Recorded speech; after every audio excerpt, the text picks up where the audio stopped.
यार मम्मी हे बघ, मी लग्न करेन ना तर त्याच पोरीशी करेन. हे मला काहीच सांगू नको. यार मम्मी, आता तुला नाही तर कोणाला जाऊन सांगणार आहे मी या गोष्टी? मला ती अजिबात आवडत नाही. मम्मा, ती तुला आवडत नाही म्हणजे काय? अरे ती पण एक स्त्री आहे ना तुझ्यासारखी. स्त्री आहे पण ती मला या घरात नकोय. मम्मा काय या घरात नको यार? तिचा आणि माझं अजिबात जमत नाही. अरे यार मम्मी, जमत नाही म्हणजे काय? हे बघ, दोन स्त्रिया एका घरात असल्या ना तर जमवून घ्यावं लागेल. हे माझं घर आहे.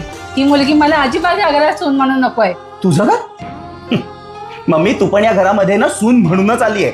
सो हे तुझं घर नाहीये, हे माझ्या बापाचं घर आहे. सोड, मी पण कोणाशी बोलत बसलोय, मी पप्पांशीच बोलतो. पप्पा, पप्पा. पप्पा कामावर गेलेत, ओरडू नकोस.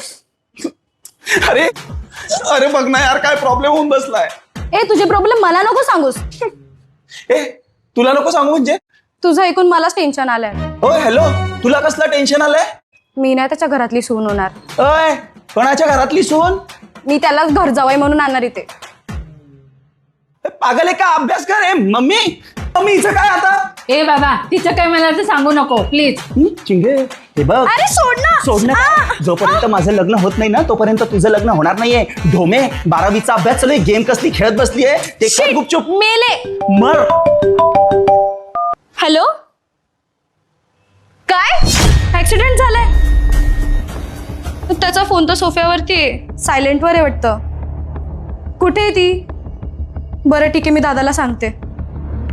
दादा, दादा, दादा, काय आहे? पुरीचा ऍक्सिडेंट झालाय. काय? फोन आला होता. कोणाचा?